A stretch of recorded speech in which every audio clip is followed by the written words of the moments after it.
योगीराम सूरतकुमार, योगीराम सूरतकुमार, योगीराम सूरतकुमार। जय गुरु राया। योगीराम सूरतकुमार, योगीराम सूरतकुमार, योगीराम सूरतकुमार। जय गुरु राया।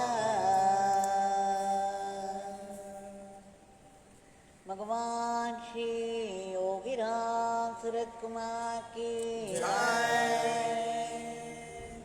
सर्वं योगीराम सूरतकुमारार्पणमस्तु।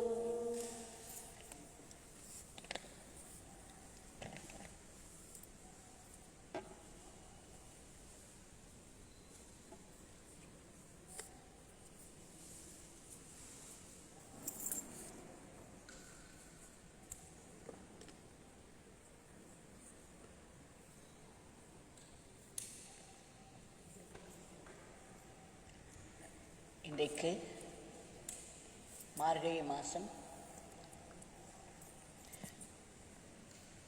ஆரம்பமான புண்ணிய காலம். இந்த மாதம் முழுவதுமே நான் நேற்றே சொன்னது போல் பூஜைக்குரிய மாதம், வழிபாட்டுக்குரிய மாதம்.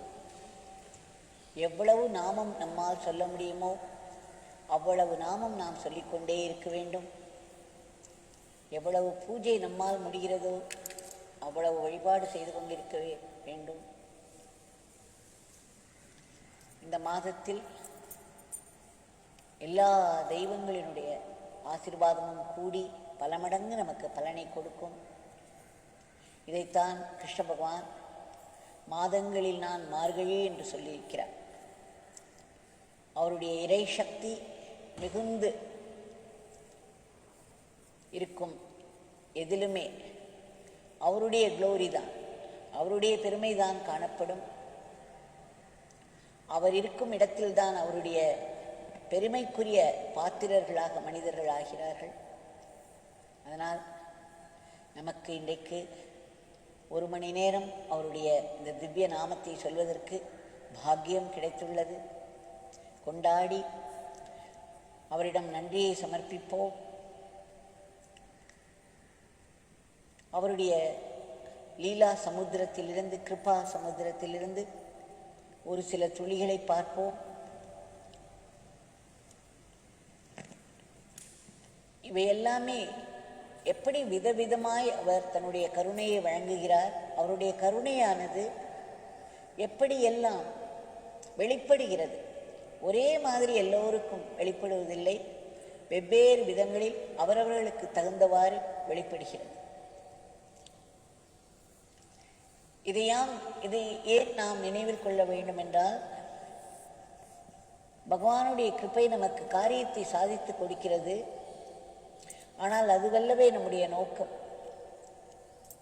அப்பொழுது அந்த சூழ்நிலையில் நமக்கு ஒரு துன்பம் நேரும் பொழுது அந்த துன்பம் அகல வேண்டும் என்று தான் நாம் நினைக்கிறோம். அதற்காகத்தான் பிரார்த்தித்துக் கொள்கிறோம். அப்பொழுது அந்த கருணை ஏதோ ஒரு வடிவத்தில் வந்து நம்மை காப்பாற்றுகிறது. அப்படி காப்பாற்றும் பொழுது நமக்கு நெஞ்சம் நிரம்பி வழிகிறது. அவருடைய பகவானின் மேல் இருக்கும் நம்பிக்கை இன்னும் ஆழமாகிறது. இவை மேலும் நாம் மாறுவதற்கு, நம்முடைய டிரான்ஸ்ஃபர்மேஷனுக்கு, நம்முடைய ஆன்மீக முன்னேற்றத்துக்கு அது உதவுகிறது. அதனால்தான் இந்த லீலைகளெல்லாம் தேவை. இவைகளை நாம் ஒன்றுமில்லை என்று ஒதுக்கிவிடக்கூடாது, உலகாயுதமானது என்று ஒதுக்கிவிடக்கூடாது. இதன் பின்னே நம்முடைய உள் வெளி மாற்றங்கள் இருக்கின்றன.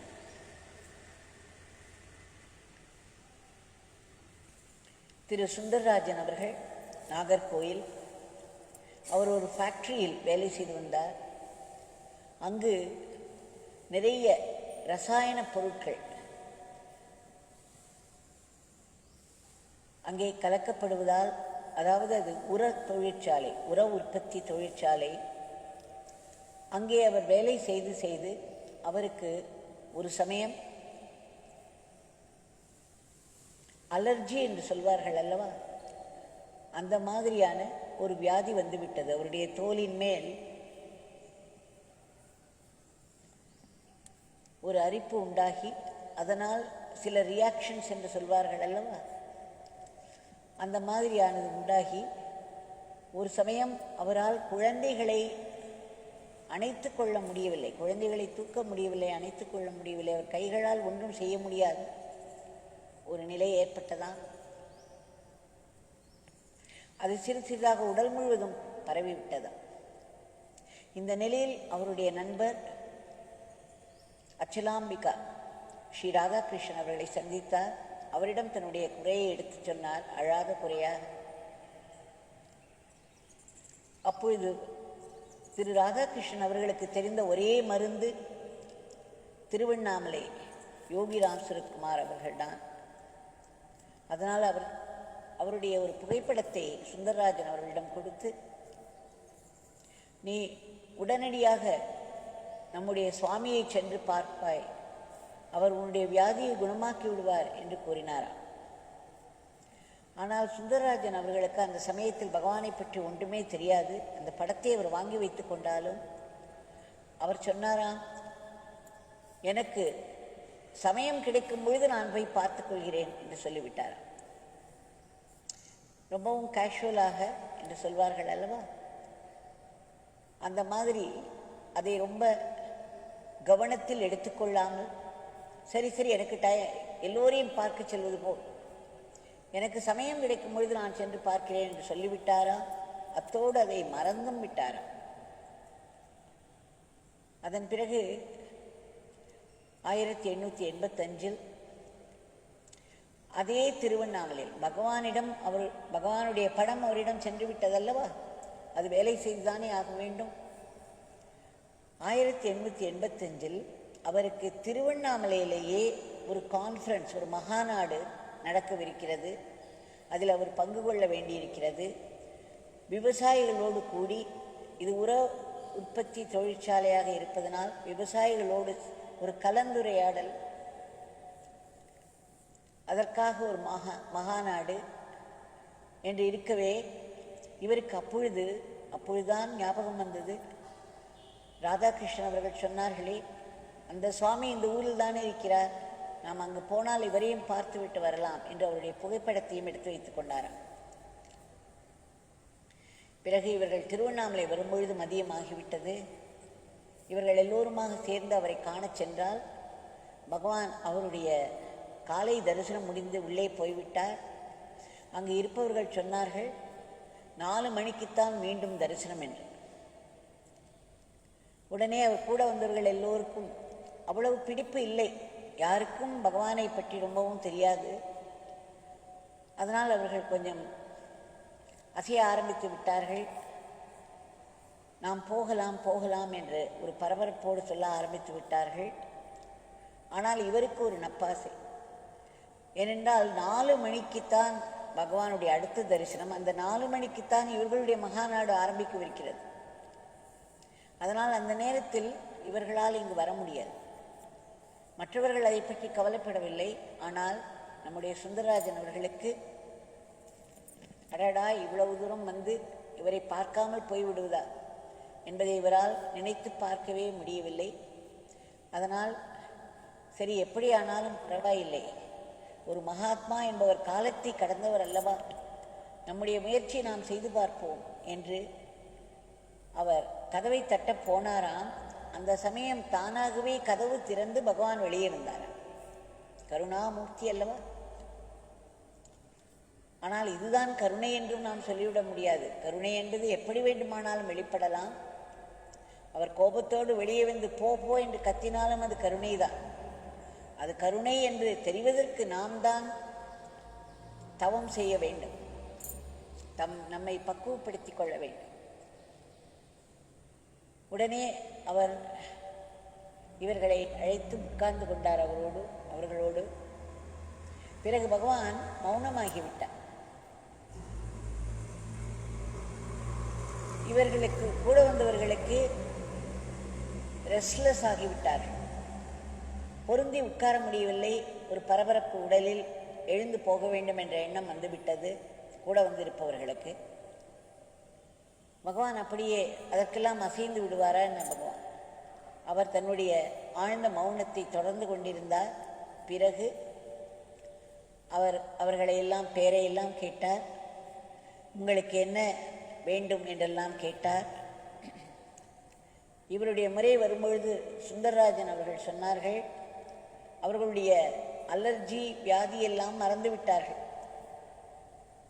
அவர்கள் சொன்னார்கள், எனக்கு சற்று மந்த புத்தியாக இப்பொழுது ஆகிவிட்டது போல் தோன்றுகிறது. புத்தி கூர்மை இல்லாமல் புத்தி சற்று மங்கிவிட்டது போல் தோன்றுகிறது என்று சொன்னவுடன் பகவான் சொன்னாராம், நீங்கள் அதற்கு பிரார்த்தனை செய்யுங்கள் என்று சொல்லிவிட்டாராம். இவர்கள் உடனே பகவான் அவர்களுக்கெல்லாம் ஆசீர்வதித்து வெளியே அனுப்பவும் இவர் வெளியே வந்துவிட்டார். அப்பொழுதுதான் இவருக்கு உரைத்தது, அடடா, நாம் போய் உட்கார்ந்து கொண்டோம், அவர் வேறு நம்மை என்ன வேண்டும் என்று கேட்டார். அப்பொழுது நமக்கு இருக்கக்கூடிய இந்த பிரச்சனையை பற்றி சொல்லாமல் என்னவோ வேறென்னவோ உளறிவிட்டோமே, இந்த மாதிரி செய்துவிட்டோமே என்று மனம் நொந்து போனார். அந்த அவர் நொந்து போவதே அவருக்கு ஆசீர்வாதமாய் அமைந்தது. ஏனென்றால் இப்படியாகிவிட்டதே என்றவர் மனம் குமைந்து போவது அவரை பகவானை தீவிரமாக நினைக்க வைத்தது. பகவானை பற்றி ஒரு ஏக்கம் வந்தது. பகவானிடம் அவரை அது நெருக்கம் கொள்ள வைத்தது. நாம் எதையெல்லாம் தோல்வி என்றும் நாம் நினைத்ததற்கு மாறாக நடக்கிறதே என்று நினைக்கும் பொழுது அதுவே ஆசீர்வாதமாக ஆகிவிடுவதையும் பார்க்கிறோம். ஏனென்றால் நம்முடைய பகவான் சொல்லியிருக்கிறார் அல்லவா, எது நடந்தாலும் அது இறைவனின் ஆசீர்வாதமே. அதற்கு ஏதோ நமக்கு தேவை இருக்கிறது, அதனால் அந்த ஆசீர்வாதம் நடக்கிறது என்று கூறுகிறார். அதை ஆசீர்வாதமாகத்தான் பார்க்க வேண்டும் என்று நமக்கு பகவான் வலியுறுத்தியிருக்கிறார். சுந்தரராஜன் அவர்களுக்கு தாம் அப்படி உளறிவிட்டு எதையோ சொல்லிவிட்டு வந்த பிறகு இந்த பிரச்சனையானது தொடர்ந்து கொண்டே இருந்தது, வலியாகிவிட்டது. ஆனால் இவர் ஏங்கி பகவானே யோகிராம் சுரத்குமாரையே நினைத்து கொண்டே இருந்தார்.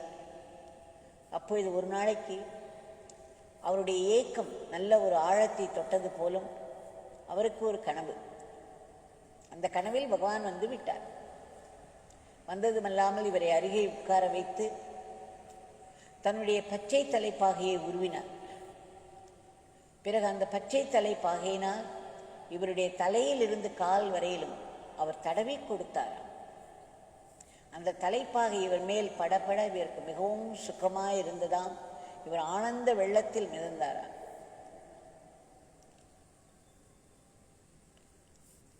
அதன் பிறகு பகவானுடைய ஆசீர்வாதம், பகவானுடைய கருணை இந்த விதமாக இவருக்கு வேலை செய்தது, கனவாக வந்தது. நம்முடைய பகவான் சொல்லியிருக்கிறார், இந்த பிச்சைக்காரன் கனவில் வந்தால் அதை கனவு என்று நினைக்காதீர்கள், அது சத்தியம் என்று சொல்லியிருக்கிறார்.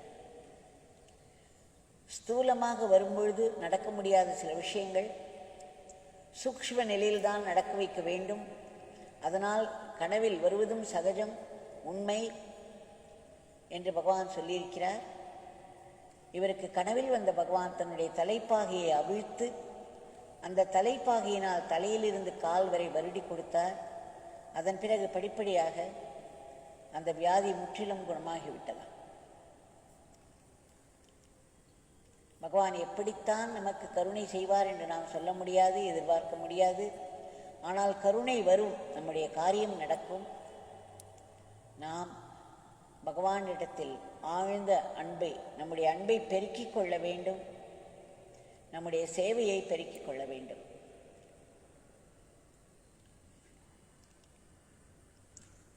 இன்னொரு காட்சி, திரு ரா கணபதி அவர்கள் எழுதிய தெய்வத்தின் குரலை யாராலும் மறக்க முடியாது. பகவான் தன்னிடம் வருபவர்களை எல்லாம் அவர்களிடமெல்லாம் சொல்வார், இந்த 7 வால்யூம்ஸ் இருக்கிற தெய்வத்தின் குரல் ரா கணபதி அவர்கள் அற்புதமாக எழுதியிருக்கிறார்.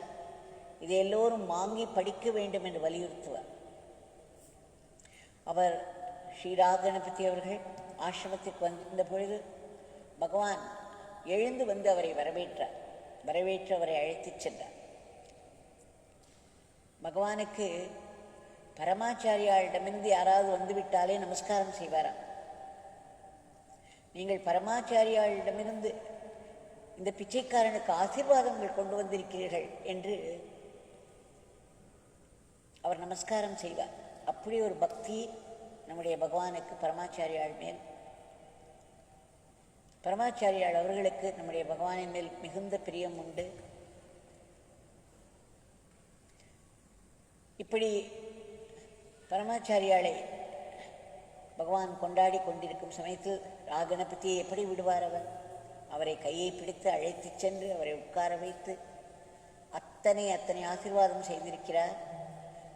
முன்பே அவரை பற்றி ஒரு நிகழ்ச்சியை பார்த்தோம்.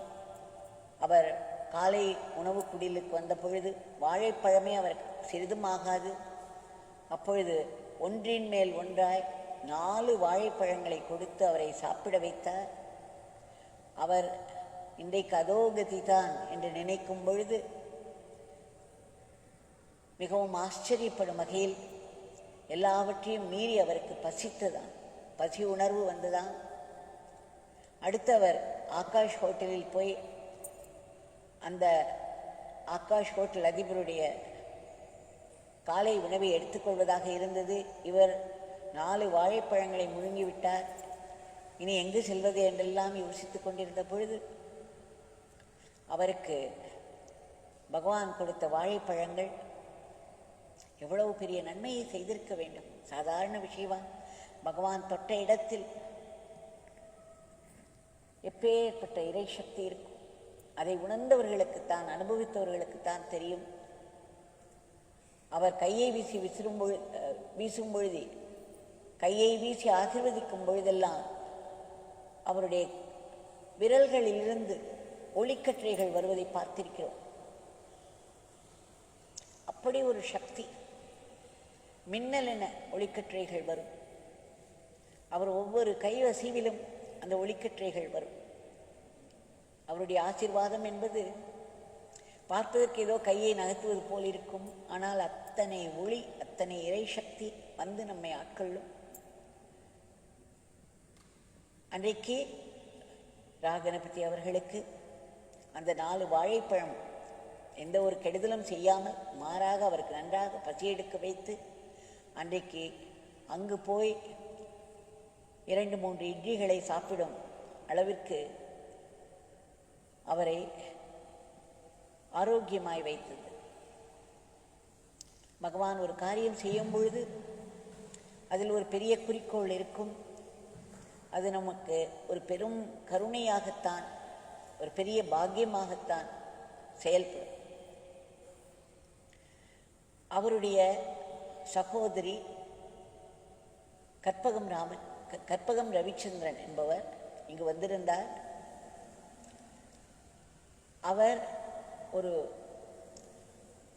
கட்டுரை எழுதி அனுப்பியிருந்தார். அவருக்கு ஏற்பட்ட அனுபவங்களை அவரிடம் சொன்னேன் நான், நீங்கள் எழுதி அனுப்புங்கள் என்று. அவர் எழுதி அனுப்பியிருக்கிறார். நம்முடைய சரணாகத்தில் அது வந்திருக்கிறது. அவருடைய மகனுக்கு ஒரு சற்று நரம்பு தளர்ச்சி போல் ஒரு கஷ்டம் இருந்தது. அதனால் அவர் சிறு பையன் மிகவும் கஷ்டத்துக்குள்ளானார். மற்றவர்களும் அதனால் கஷ்டப்பட்டனர். கற்பகம் அம்மாவிற்கு அது மிகவும் துன்பத்தை தந்தது, தன்னுடைய மகன் இப்படி இருப்பது. உடனே தன்னுடைய அண்ணாவிடம், கணபதி அண்ணாவிடம் சொன்னார், இந்த மாதிரி இருக்கிறது, என்னுடைய மகன் இந்த நரம்பு தளர்ச்சியினால் கஷ்டப்படுகிறான் என்று. அப்பொழுது கணபதி அவர்கள்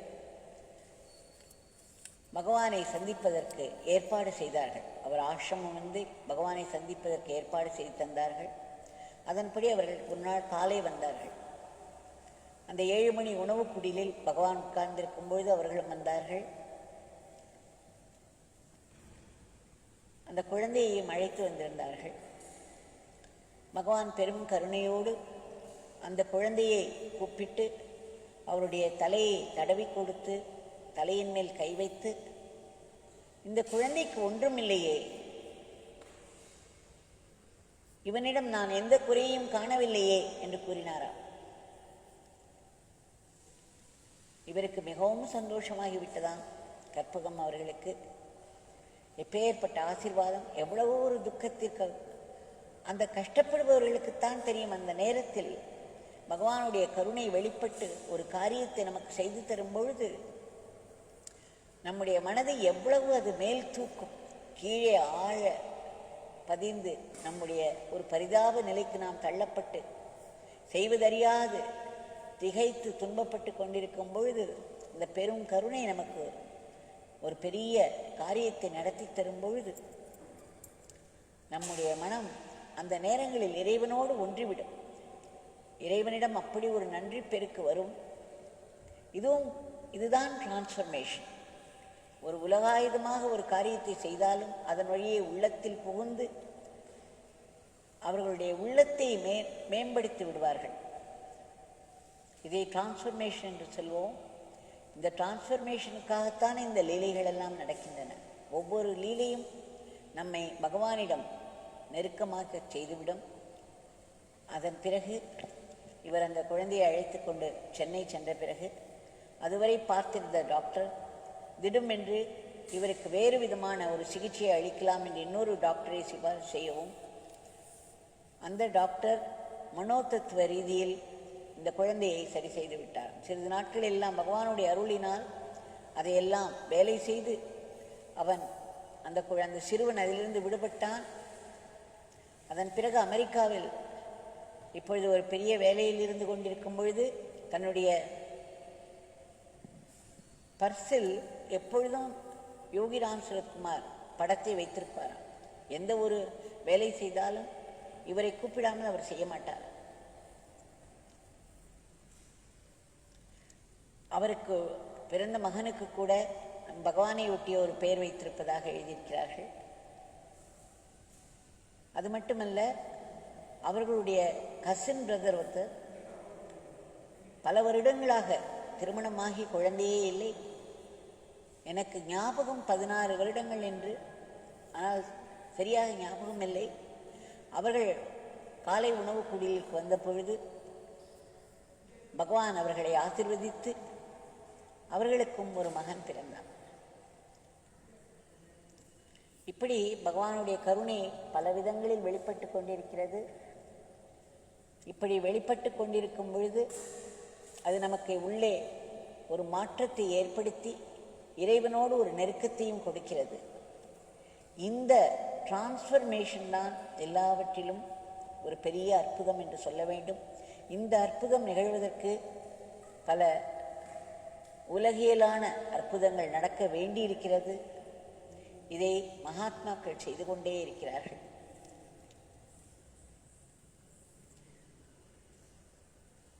திரு அருண்குமார் சிவகாசியில் இருப்பவர்.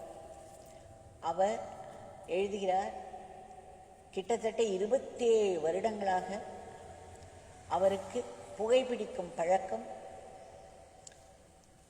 அதுவும் அவரால் மாற்றிக்கொள்ளவே முடியாத மோசமான நிலையில் இருந்தது. எத்தனையோ அவருடைய தாயும் தந்தையும் மற்றவர்களும் எவ்வளவு சொல்லியும் அவரால் அதை விட முடியவில்லை. இதையொட்டி பல வேறு தீய பழக்கங்களும் வந்துவிட்டது, தீய சகவாசமும் வந்துவிட்டது. அவர் இப்படி வெளிப்படையாகவே எழுதுகிறார்.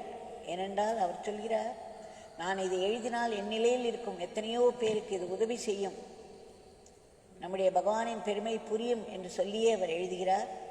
பல தீய பழக்கங்களுக்கு ஆளாகி என்னால் அதை எவற்றையும் விட முடியாத ஒரு நிலைக்கு தள்ளப்பட்டேன். எத்தனை முறை முயற்சித்தும் 2 முறை முயற்சித்து படுதோல்வி அடைந்தேன். என்னால் என்னை மாற்றிக்கொள்ளவே முடியாத நிலை. அந்த சமயத்தில் சிவகாசியில் பஜனாசிரமத்தைச் சேர்ந்த திரு குமாரவேல் அவர்களுக்கு ஒரு ஹெல்த் ப்ராப்ளம், ஒரு உடல்நிலை சற்று மோசமாகி அவர் அங்கே ஆஸ்பத்திரியில் அட்மிட் ஆகும் நிலை ஏற்பட்டது.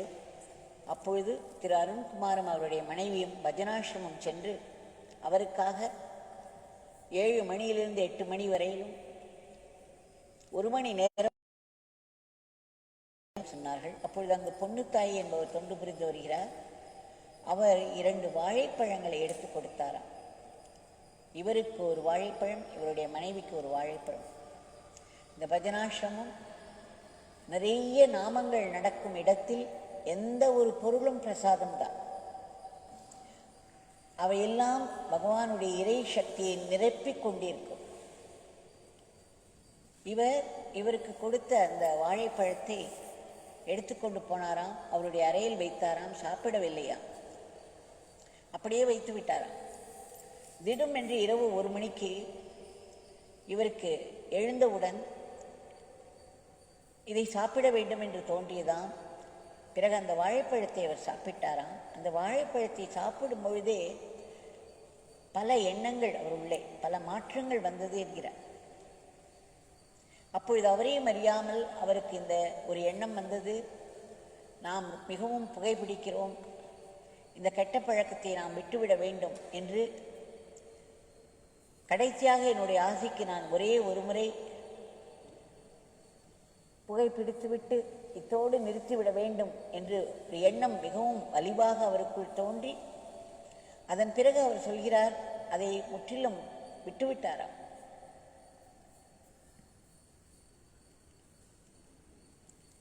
அந்த பழக்கம், அது மட்டுமல்லாமல் அதை ஒட்டிய மற்ற தீய பழக்கங்களும் அவரை விட்டு விலகிவிட்டது என்கிறார். அவர் சொல்கிறார், இந்த மாற்றம் பஜனாசிரமத்திலிருந்து நான் கொண்டு வந்த ஒரு வாழைப்பழத்தில் நிகழ்ந்திருக்கிறது என்றால், பகவானுடைய இறைசக்தி, பகவானுடைய நாமங்கள் நடக்கும் இடத்தில், பகவானுடைய சத்சங்கங்கள் நடக்கும் இடத்தில் எப்பேற்பட்ட ஒரு சக்தி இருக்க வேண்டும்.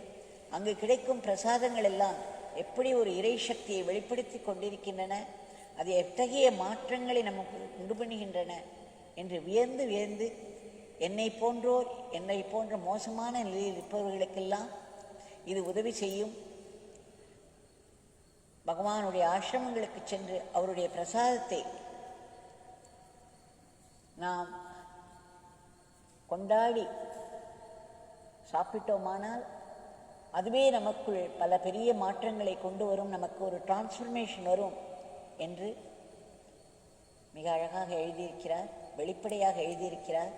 இது எத்தனையோ பேருக்கு கண்டிப்பாக ஒரு பெரிய நன்மையை செய்யும்.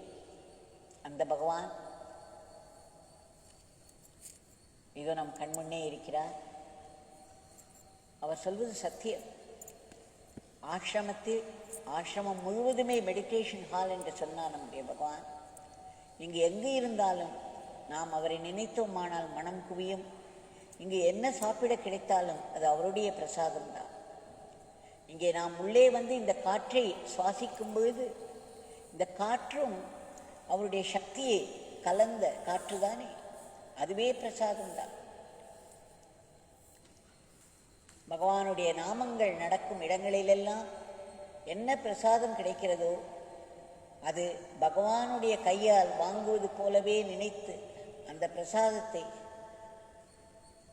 உண்மையை நாம் புரிந்து கொண்டு அதை சாப்பிட்டோமானால் நமக்கு உள்ளும் புறமும் பல மாற்றங்கள் நிகழும். நாம் பகவானிடம் நெருங்க முடியும். இந்த பகவான், பெருமைக்குரிய பகவான் இதோ நின்று கொண்டிருக்கிறார். இன்றைய பிரார்த்தனையை நாம் சமர்ப்பிப்போம். தங்களுடைய பிரசாதமே எவ்வளவு பெரிய மாற்றங்களை கொண்டு வருகிறது. தங்களுடைய கை அசைவு ஒருவருடைய தலையை தொட்டால் அவருக்கு உள்ள பிரச்சனைகள் எல்லாம் நீங்கி ஆரோக்கியம் பெறுகிறார். எத்தனை வருடம் ஆனாலும் குழந்தை இல்லை என்ற ஏக்கத்தோடு துக்கத்தை அனுபவித்துக் கொண்டிருப்பவர்கள் தங்களுடைய கருணை பார்வைப்பட்டால் குழந்தை பாக்கியம் கிடைக்கிறது. எத்தனை அற்புதங்கள் செய்யும். தங்களால் முடியாதது ஒன்றுமே கிடையாது. தங்களுக்கு தெரியாததும் எதுவும் இல்லை. பகவான், இன்றைக்கு இந்த உலகம் இந்த ஒரு கொடிய நோயின் பிடியில் சிக்கி தவித்துக் கொண்டிருக்கிறது. கண்ணுக்கு தெரியாத ஒரு கிருமி இந்த உலகத்தை ஆட்டி படைத்து கொண்டிருக்கிறது. மக்கள் அரண்டு போயிருக்கிறார்கள். அவர்கள் மனதில் உள்ள பயத்தை எல்லாம் தாங்கள் நீக்க வேண்டும். பரவிக்கொண்டு